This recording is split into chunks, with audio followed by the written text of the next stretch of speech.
Today is Friday, June 14th, 2024. My name's Adam Markley. You're watching P4GG News. These are the top headlines.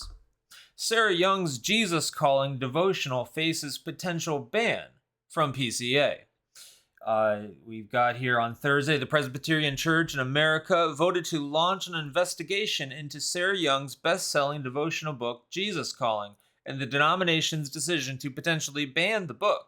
According to the Christian Post, the PCA General Assembly voted Thursday morning to approve Overture 33, which called on two denominational agencies to investigate the book. Young, who was part of the PCA, passed away last year at the age of 77. She published the book in 2004. This book has many people saying that it has lots of new age content in it. Let me know if you're interested in learning about that. Let me know if you know about that. Leave that in the comments below. Number 2, Voddie Baucham talks LGBT takeover of civil rights, manufactured Christian nationalism. Voddie Baucham, very outspoken on this topic, had this to say in his new book, It's Not Like Being Black: How Sexual Activists Hijacked the Civil Rights Movement. Baucham also warned that many American churches are going to have to pay a price for standing up for biblical sexual ethics during a time when the state is increasingly mandating against them. He recalled seeing a cover story from The Advocate at the time asserting that gay is the new black, and it used big bold letters to describe the push for gay marriage as the last great civil rights struggle. Baucham pushes back against such an assertion in his new book, which he noted was repeatedly rejected by publishers when he first proposed it more than 10 years ago. He noted it is the logical sequel to his best-selling 2021 book, Fault Lines: The Social Justice Movement and Evangelicalism's Looming Catastrophe.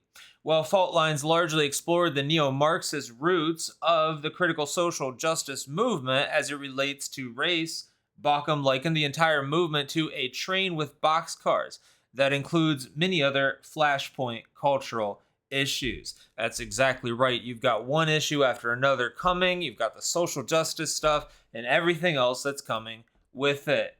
The engine may be critical race theory and intersectionality. And the first boxcar that everybody wanted to jump on, that was that racial justice boxcar, he said. But right behind it were all these other boxcars: climate justice, border justice, and then LGBTQ. All this other stuff. These boxcars are coming right along with it. So it just made sense to write this book following after that one. Remembering how even voters in California rejected same-sex marriage in 2008, Baucham went on to note that the cultural push for sexual immorality escalated exponentially during the Obama administration, culminating in the U.S. Supreme Court's 2015 Obergefell versus Hodges decision that claimed a right to same-sex marriage exists in the 14th Amendment.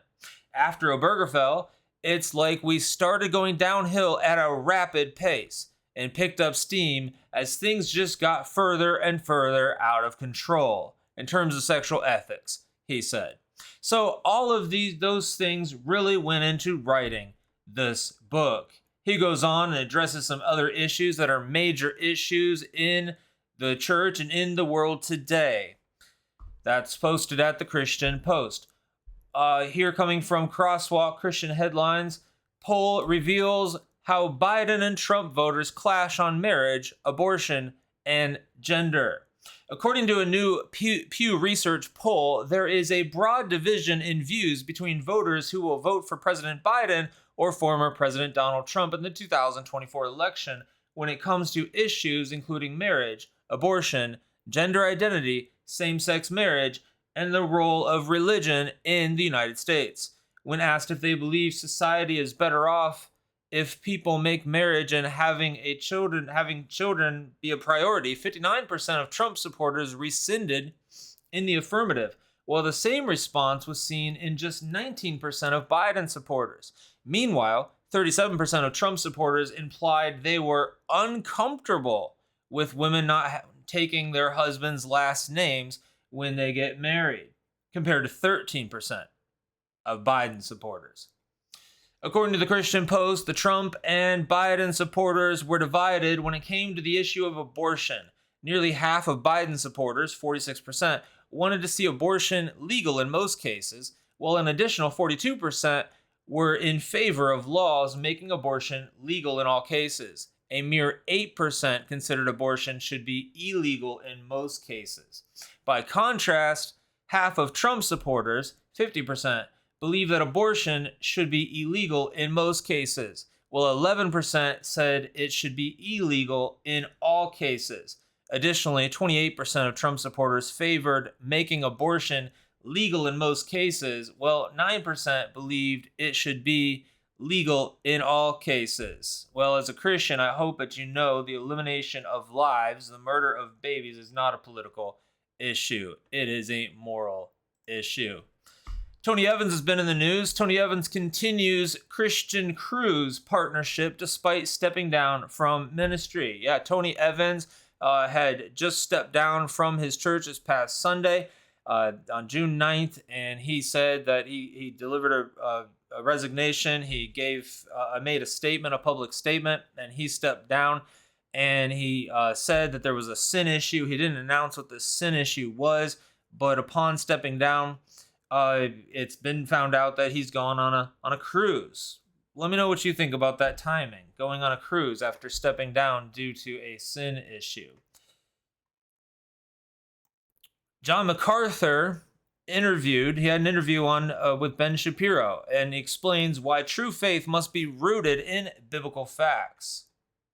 Daily Wire editor emeritus Ben Shapiro recently interviewed Grace Community Church pastor John MacArthur about a wide variety of topics, including American churches, Christian nationalism, the war on American children, and the reason for believing the gospel.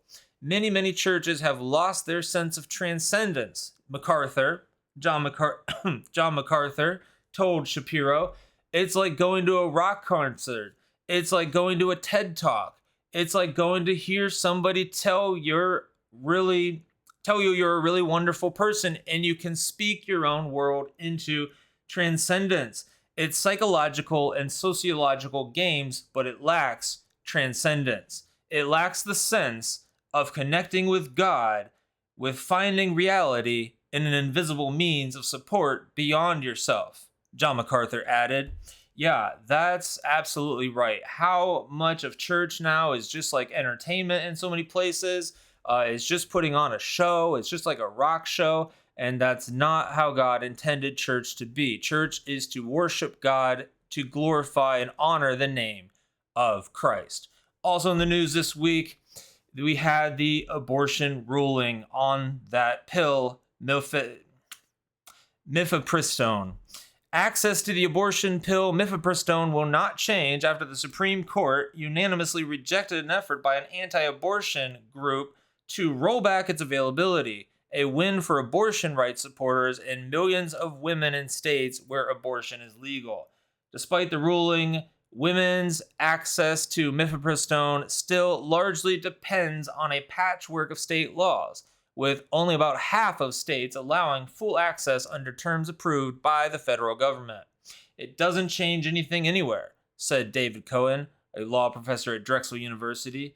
Tomorrow is the same as today, which is the same as yesterday, which is the same as before this case was filed. Yes, very sadly, it's not the same. It's not any different than it was yesterday in the fact that women can go and get pills in the mail to completely eliminate the human bodies inside of them.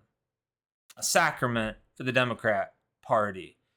Very sad news. Keep praying for this country. God bless, and I will see you in the next P4GG News video.